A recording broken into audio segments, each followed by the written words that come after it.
Lesson 2. The outbreak of war.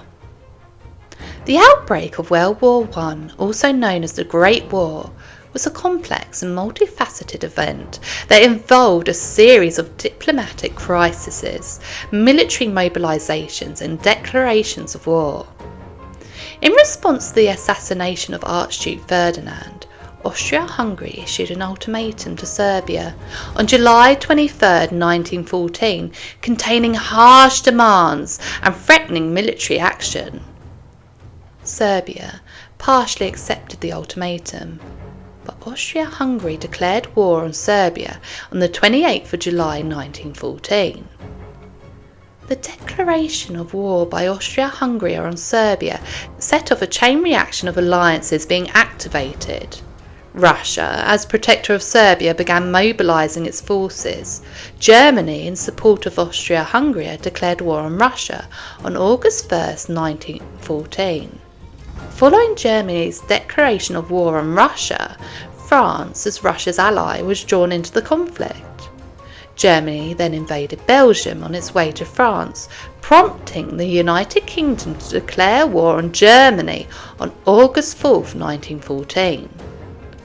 The outbreak of World War I quickly escalated in a global conflict as colonies and dominions of the major powers were drawn into the war. The war involved countries from Europe, Asia, Africa, and the Middle East, leading to widespread and devastating conflict. The early phase of the war saw rapid movements and battles, but it soon evolved into a stalemate on the Western Front, characterised by trench warfare and heavy casualties. While the assassination of Archduke Franz Ferdinand was the immediate trigger for the war, the long-term causes, including militarism, alliances, imperialism and nationalism, had created a volatile and tense international environment that ultimately led to the outbreak of World War I.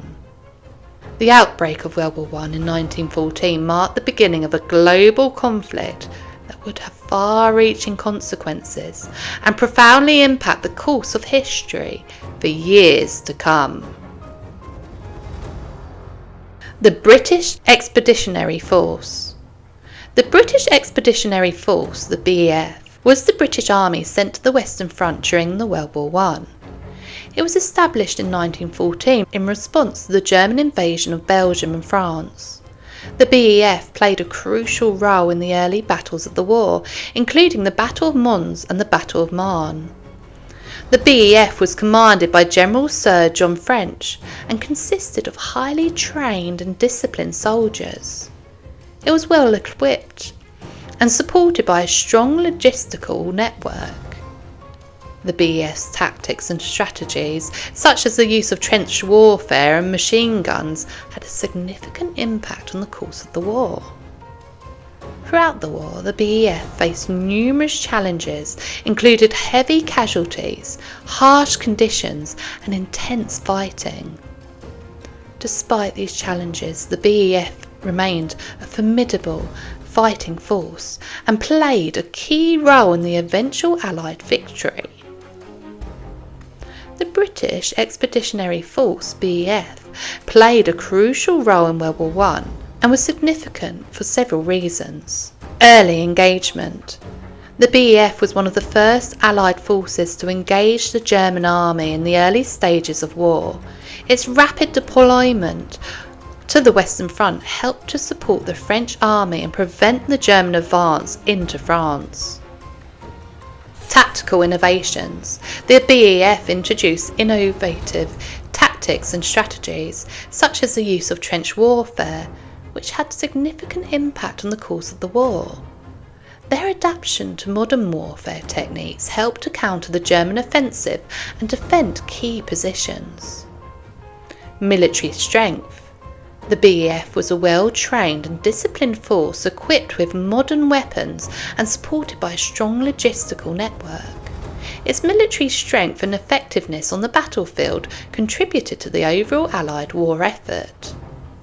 Allied coordination.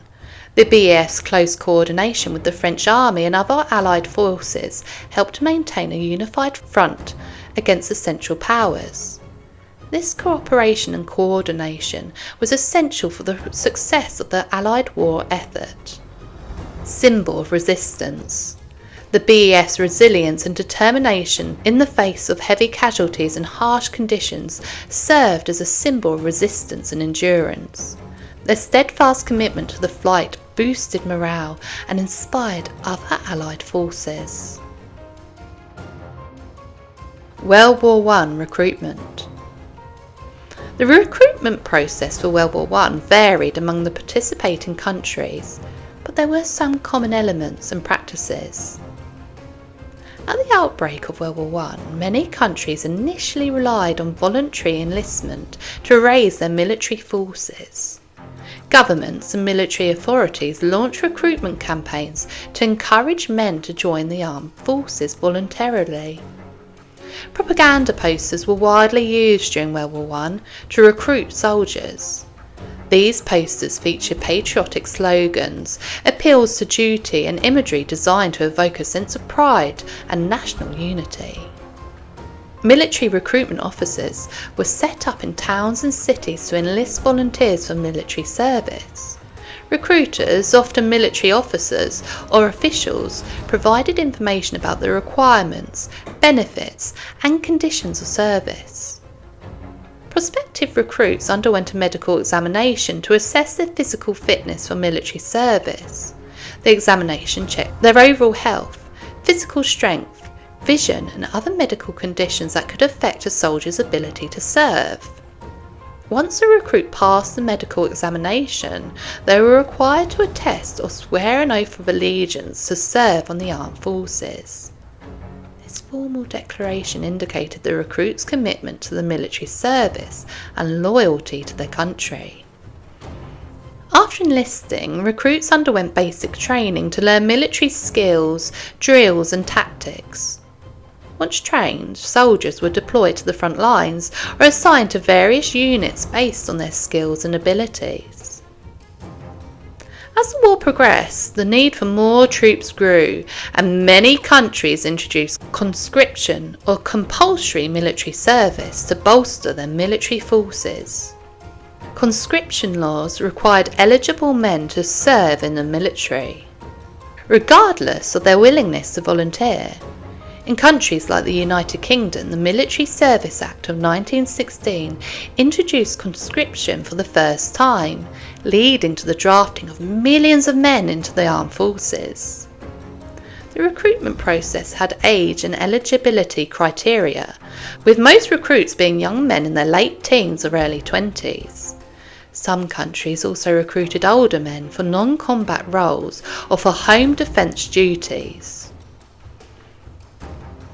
Disguised recruits.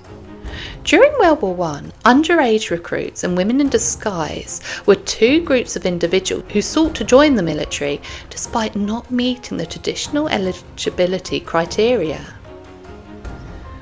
Underage recruits.